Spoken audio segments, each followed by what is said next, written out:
Oke, saya mulai aja. Bismillahirrahmanirrahim. Assalamualaikum warahmatullahi wabarakatuh. Waalaikumsalam warahmatullahi wabarakatuh. Oke, Alhamdulillah. Sore hari ini, pengganti perkuliahan dari Kamis kemarin ya. Karena sekarang Prodi sih hampir tiap hari rapat untuk persiapan akreditasi. Pertemuan 13, dua pertemuan lagi. Hari ini saya akan bahas tentang mengukur kualitas citra steganografi. Jadi kalau ada yang mengambil topiknya steganografi, setelah berhasil memasukkan teks ke dalam gambar stego, kemudian harus ada pengujian ya dalam sama seperti membuat aplikasi juga harus ada pengujian white box atau black box. Di kriptografi juga nanti ada pengujiannya. Saya jelaskan pertemuan selanjutnya. Jadi yang diuji apa gambar sebelum dan sesudah ya, menggunakan metode MSI BRIM PSNR. Tujuannya untuk apa? Tujuannya untuk mengetahui apa gambar itu berubah atau enggak. Kalau berubahnya semakin perubahannya terlalu tinggi kan jelek gambarnya. Tujuannya itu aja. Terus saya juga mengingatkan untuk yang belum mengumpulkan nama-nama kelompok sama lokasi penelitiannya, silakan dikumpulkan. Dan juga kalau sudah mengumpulkan nama kelompok, silakan milih mengumpulkan form nama aplikasi yang mau dibuat dan metode kriptografi apa yang ingin diimplementasikan. Jadi nanti di sini saya sudah nampilkan ya. Ini yang datang 10 orang dari 30-an. Temennya silakan dikasih tahu ya. Langkah-langkahnya adalah ini. Menentukan nama kelompok sudah, menentukan tempat penelitian sudah, menentukan aplikasi dan metode yang belum silakan. Habis itu implementasi sistem. Saran saya sistem yang dibuat sistem yang sudah ada aja, yang kalian punya ataupun di-download, cuma tambahkan, implementasikan metode kriptografinya. Atau buat sendiri juga nggak apa-apa kalau ada waktu ya. Sekarang dengan adanya ChatGPT itu 5 menit, 10 menit, aplikasi itu sudah jadi ya. Yang penting bisa menulis prompt dengan baik aja. Dan bisa fixing error-error yang terjadi ya. Cepat dengan adanya ChatGPT. Jadi nggak ada masalah harusnya. Kalau sudah demo project ke tempat penelitian, didemokan untuk dokumentasi, kemudian nanti minta masukan tentang sistemnya. Entah itu sistemnya dipakai atau enggak terserah ya, tapi kita ngasih tahu bahwa maksudnya kita bantu untuk buat sistem seperti ini gitu ya. Ya sama nanti ketika kalian kerja praktek juga seperti itu sih secara umum. Entah itu aplikasinya dibuat atau enggak itu terserah ya.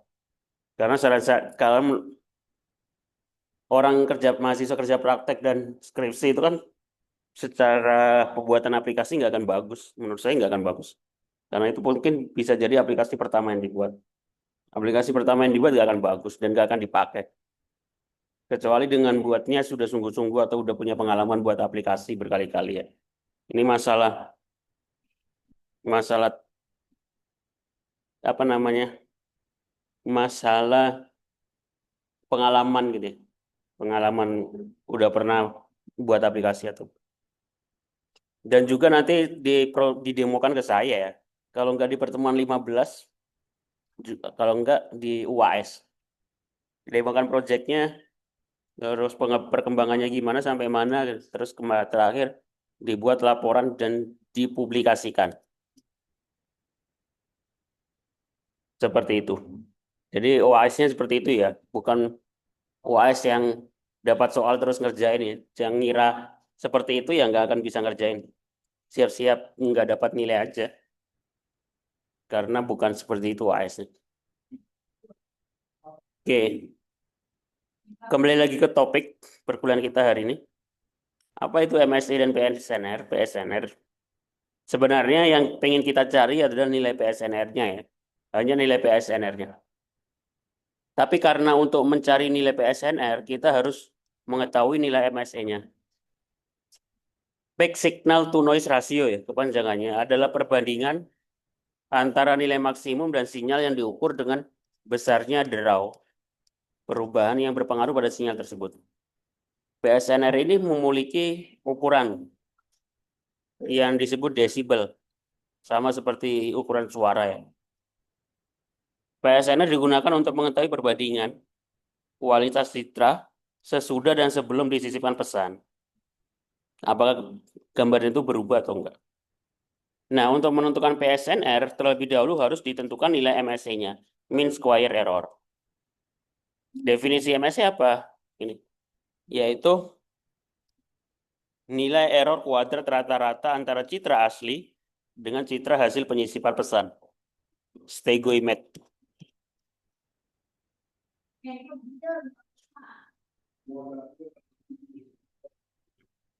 Ini beberapa poin yang bisa diambil. MSE tidak memiliki satuan, sedangkan PSNR memiliki satuan desibel.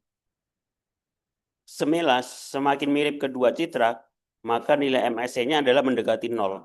Jadi nanti muncul di kesimpulan, jika hasilnya mendekati 0 bahwa hasilnya adalah proses kriptografi itu berjalan dengan bagus. Sedangkan pada PSNR, dua citra memiliki tingkat kemiripan yang tidak rendah jika nilainya di bawah 30. Semakin di bawah 30 semakin tidak mirip. Bagus itu kalau di atas 30.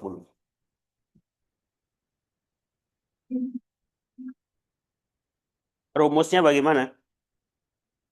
Berikut adalah rumus menghitung PSNR. Rumus menghitung PSNR itu kalau dituliskan seperti ini. Nanti ketika kalian menulis jurnal publikasi, ini di bagian metodologi ya. Publikasi itu kan cuma ada beberapa bagian ya. Pendahuluan, terus metodologi, hasil pembahasan, kesimpulan. Itu aja secara umum. Kalian bisa menuliskan rumus ini. Cara menghitung PSNR itu adalah 10 log 10 C2 max, nilai dari gambar paling tinggi, dibagi MSE. Nah, MSE-nya didapat dari mana? Nilai MSE didapat dari 1 dibagi MN. MN itu adalah dimensi citra, ukuran baris kolom citra, pikselnya. Ini caranya bacanya sigma ya, total dari XY dikurangi XY pangkat 2. Nanti saya kasih contoh. Nah, ini contohnya. Karena ini contoh, jadi gambarnya 3 kali 3 piksel ya. Kalau gambar real, gambar sebuah gambar Full HD, Full HD aja 10.000 kali 1900 1920 1920 kali 720 ya pikselnya. Ini karena contoh kita pakai gambar berukuran kecil 3 kali 3. Ada 2 buah gambar. Yang pertama gambar yang belum disisipkan pesan. Yang kedua gambar yang sudah disisipkan pesan. Berikut adalah contoh perhitungan PSNR, citra asli. Ini citra asli yang atas. Dan citra yang sudah disisipkan pesan. Cara menghitungnya adalah di next slide saya tampilkan. Pertama kita harus mencari nilai MSE-nya terlebih dahulu, yaitu masing-masing piksel citra kedua dikurangi piksel citra pertama dari kanan atas ya. Ngitungnya kalau piksel di pangkat 2 dijumlahkan pikselnya ya. Dibagi ukuran piksel 3 kali 3. Nah, ini kan kalau gambarnya kecil 3 kali 3 kita bisa nulis seperti ini ya. Kalau gambarnya besar nggak mungkin kita hitung manual karena 1920 ditambah 720 hampir 2000-an baris ya. 2000-an baris dikurangi 2000-an baris 4000 baris ke kanan kan nggak mungkin kita tulis terlalu panjang kalau gambar asli real. Makanya kadang pengolah citra prosesnya agak lama ya kalau dengan Python karena perhitungannya panjang. Kemudian mendapatkan nilai MSE 1,55.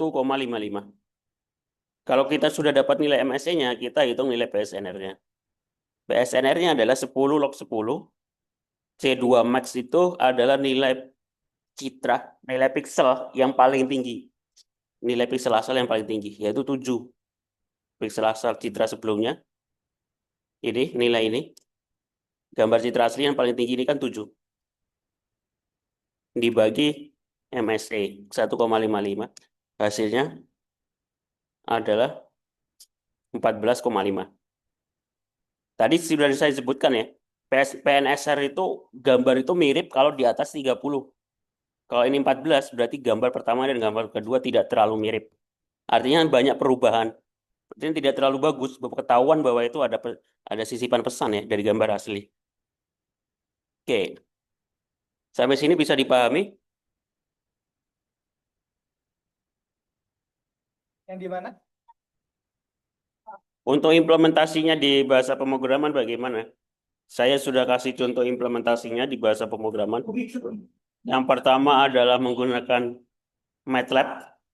Karena dulu saya ngajar pengolah citra, saya menggunakan MATLAB ya.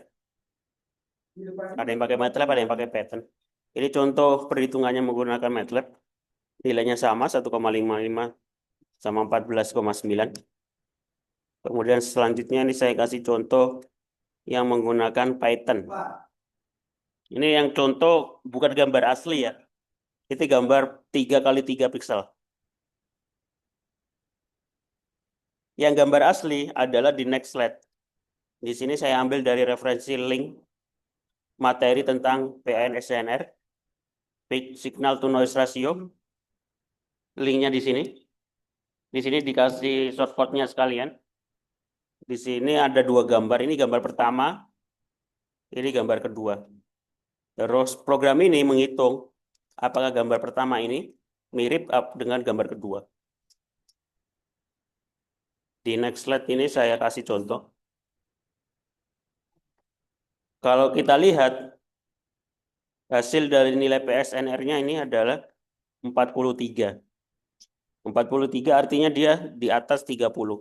Kalau di atas 30 berarti gambar yang pertama sama gambar yang kedua itu mirip. Tidak terjadi banyak perubahan. Seperti itu.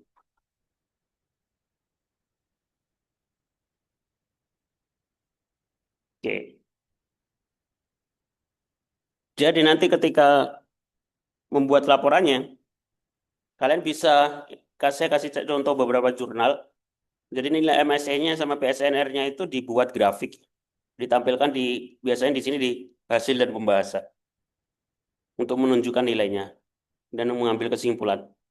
Bisa dalam bentuk grafik seperti ini, bisa dalam bentuk grafik bar, tabel ya, batang, grafik batang.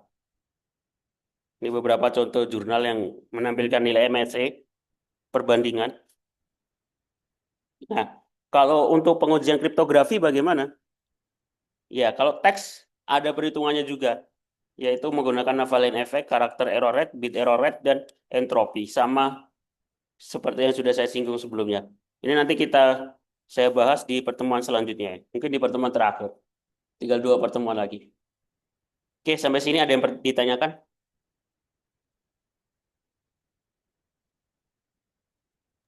Bapak, saya ingin bertanya.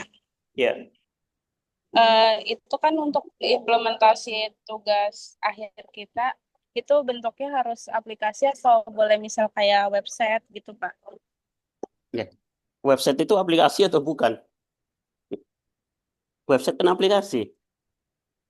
Oh, berarti boleh, Pak. Ya boleh.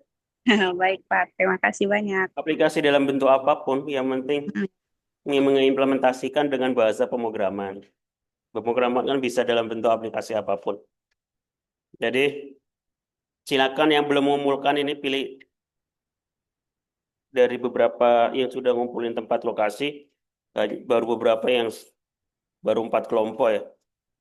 Dan kebanyakan belum ada yang pakai steganografi. Pengolahan data kios, pengolahan enkripsi data akun pelanggan, pencatatan transaksi, enkripsi manajemen data pelanggan. Belum ada yang gambar. Silakan kalau pengen tertarik, topiknya gambar gimana? Kalian bisa cari referensi di Google Scholar ya. Ada banyak referensi. Tulis saja, cari aja di Google Scholar implementasi steganografi. Ada banyak.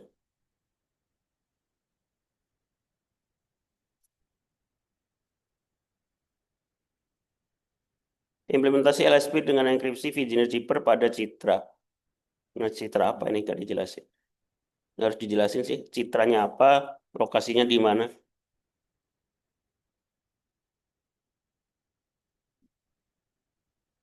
Oke, seperti itu ya. Ada lagi pertanyaan?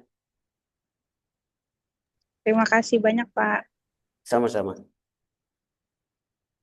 Ada pertanyaan lain?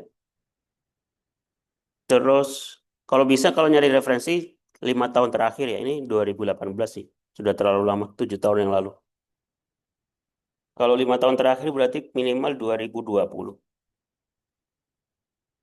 Jadi ketika mencari di Google Scholar, di sini ada batasan tahun ya, sejak 2021, atau kita bisa nulis tahun dari tahun berapa sampai tahun berapa.